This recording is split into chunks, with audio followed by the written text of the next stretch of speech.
ওই রমেশ মিয়া, তোমার সমস্যাটা কি? তোমার টাকা ধার দিয়ে কি আমি ভুল করছি? তোমার সাথে আমার কি কথা ছিল? তোমার আমি টাকা ধার দিছি, ফসল ভালো হইলে তুমি ফসল বিক্রি করে আমার টাকা দিবা, কিন্তু এখন পর্যন্ত তুমি আমার টাকা দাও না। আমার দেখলে পলায় পলায় হাঁটো। তুমি ফসল ভালো হয়েছে কিন্তু বাজারে দাম পাই নাই। ভালো দাম পাও না তাতে আমার কি করার আছে? আমি কি ভালো আছি?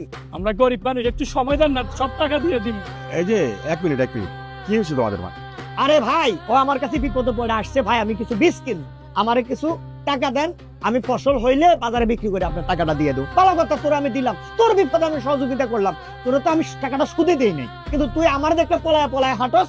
এখন ভাই আমার তো টাকার দরকার, আমিও তো ভালো নাই, ব্যবসার অবস্থা সিরিয়াস খারাপ, আমি বিভিন্ন জায়গায় মার খেয়েছি, ব্যবসা বিভিন্ন পয়েন্টে, দেশের সিন্ডিকেটের কারণে যে কি একটা অবস্থায় আছি ভাই। এই যে সুন্দর একটা কথা বলছো সিন্ডিকেট, এ কিন্তু ফসল ফলাইছে, ফসলের আসল দামটা পায় নাই। কেন পায় নাই?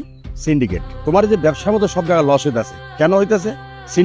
সিন্ডিকেট পুরো দেশটারে খেয়া ফেলাইছে। আমরা কি করি? নির্বাচনের আগে যেই আসে আইসা একটু হয়তো চা খাওয়াইলো, পান খাওয়াইলো, আমরা তার পেছনে ঘুরতেছি, ও গাছে মাথার অনন্ত করে বানাইলা। এখন ওরা যাই করবো বাজারে, তোমাদেরকে তাই মানে নিতে দিল। এখন সিন্ডিকেট ভাঙাটা কিভাবে সম্ভব?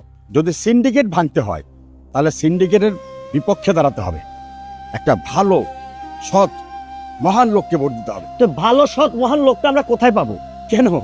আমার এলাকায় রেজাউল ভাই। তার মানে দাড়ি পাল্লা মার্কা নিয়ে দাঁড়াইছে যে আমাদের ওই রেজাউল করিম ভাইয়ের কথা বলতেছে? হ্যাঁ, সেই লোকটা না কোনো ঝগড়াতে, না কোনো ফাসাদে, না কারো বকাশোকা করে, শিক্ষিত, সে ভদ্র নম্র লোক এলাকার মধ্যে আর নাই। যদি সিন্ডিকেট ভাঙতে হয় ডক্টর রেজাউল করিম সাহেবকে দাড়িপাল্লা মার্কায় ভোট দিতে হবে। এবার অবশ্যই আমরাও সিদ্ধান্ত নিয়েছি দাড়ি পাল্লা মার্কায় ভোট দেবো। ও আমিও যা বাড়িতে বলবো, সবাই যেন দাড়ি পাল্লা মার্কা ভোট দেয়। আলহামদুলিল্লাহ, তোমাদের কথা খুব খুশি হইলাম। তোমরা ঘুরে ঘুরে সমস্ত গ্রামের মধ্যে সবার কাছে বলবা একটাই মার্কা, দাড়িপাল্লা। দাড়ি পাল্লা রেজাউল ভাইয়ের দাড়ি পাল্লা।